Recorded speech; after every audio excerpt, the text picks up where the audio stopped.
And I don't know the exact story between all. I mean, I haven't done too much research on why each Final Fantasy is what it is. I know 15 did have a lot of trouble in its development cycle, but I don't know who made those calls. 12 too. Yeah, 12 to 2. And it when the director is the one who's making those changes, it was fucked from the beginning. Then if you can't get a director who will have that singular mindset. But it does always suck when like the parent company is the one that's like, hey, let's change things. Yeah, I mean, if you have to change directors mid-game in order to get a game to even ship, then like that's indicative of it was almost doomed from the beginning. The fact that we got anything reasonably meaningful out of Final Fantasy 15 well, yeah, it didn't start as Final Fantasy 15. Yeah. It started as a 13 spinoff. Yeah, exactly. What if 16 is just a normal? They're just like, fuck it, another one. No one's happy about our single player RPGs, but people like the MMOs. So Did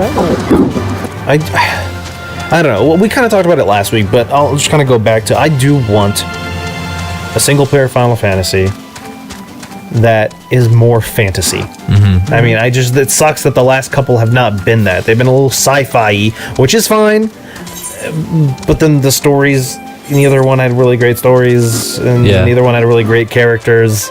Yeah, I mean, 13 I quite liked actually for its story. Like that's how I felt about it.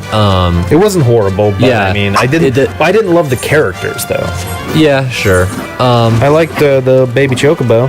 He was cool. I don't remember his name. Yeah, I mean, I totally agree that like the idea that 15 was started like, or the idea of you driving around in a car most of the time like seems completely different than what Final Fantasy should be, in my opinion.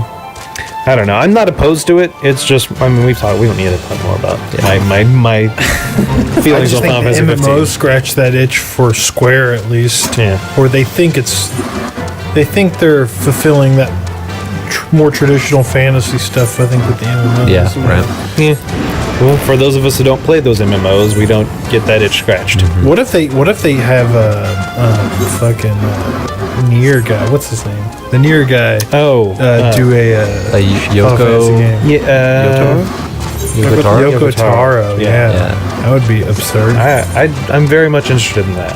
That would be interesting. All right, next question from our feedback from Tobley. I'm with Nick that I used to be starry-eyed when the new mainline Final Fantasy was announced.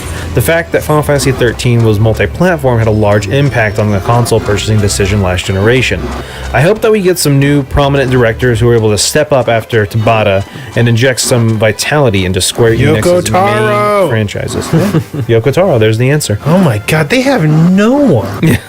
They have to like bring back Matsuno or somebody. They have to. Yeah. Like Matsuno, he could get it done. I mean, well, maybe he can't. Final Fantasy 12, he sort of got kicked off that project. But, you know, I mean, people like the universes he creates. Just do another Final Fantasy Tactics. I feel like a new Final Fantasy Tactics would do really well.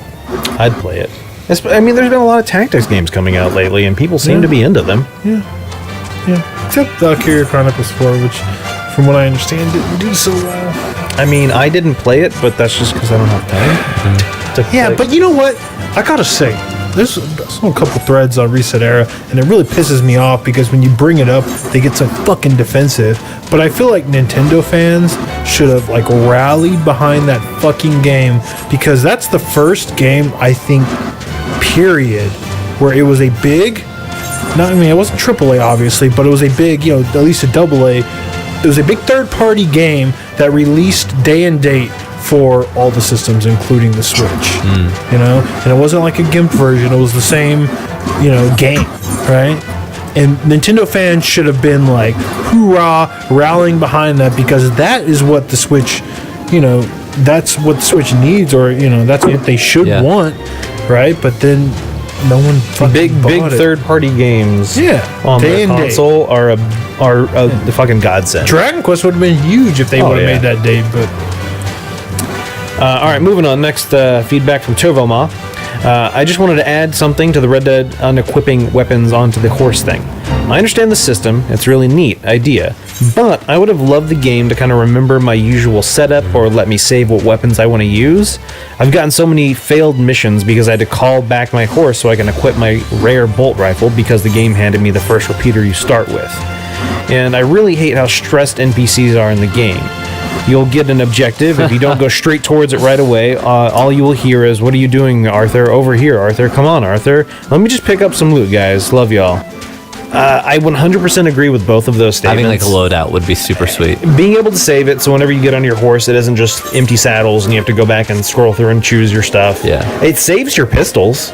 Yeah. Like, whichever ones you equip, it saves those. So I don't understand why they can't save the ones. I mean, it would make sense. I don't know. You know what's weird? Now that I think about it, What's up?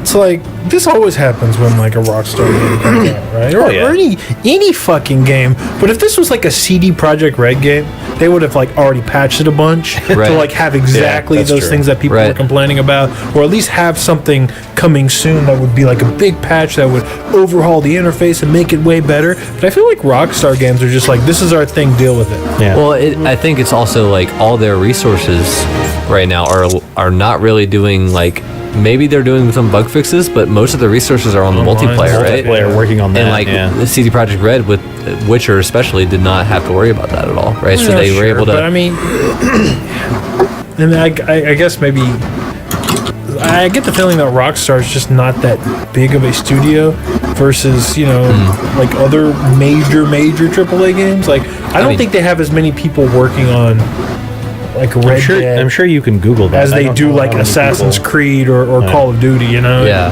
I think it's a much smaller, relatively In smaller comparison, team in yeah. comparison. So, maybe when all hands are on deck for the multiplayer, that really is all fucking hands. But yeah, I will say that. Yeah, I don't know how many hours I'm in Red Dead, 50 at least. There are many little things like your whole comment on Turbo Moss comment on the NPCs getting impatient. 100% agree with that. So often, a mission won't end, but it'll be near the end with a big firefight. So there's bodies everywhere, and obviously I'm gonna loot them because I don't know what's gonna happen next. As soon as I interact with that box over there, another like fucking cutscene might start, and the more guys shooting at me, I can't. And so yes, I'm gonna pick those bodies first because I want to get that sweet loot. Yeah. And then they're constantly yelling at you. That does get kind of annoying. And also, I still like fucking a guy bumps into my horse, and now I have a wanted level. Like, come on, man. Like, come on. That's the biggest. Anytime someone's talking about this game, that's what people are always talking about, complaining about. And everyone loves the game, but like apparently it's like really easy just to get fucked over with, like on a main mission, especially with some stupid shit like You that. guys do use that cinematic camera when you travel at all?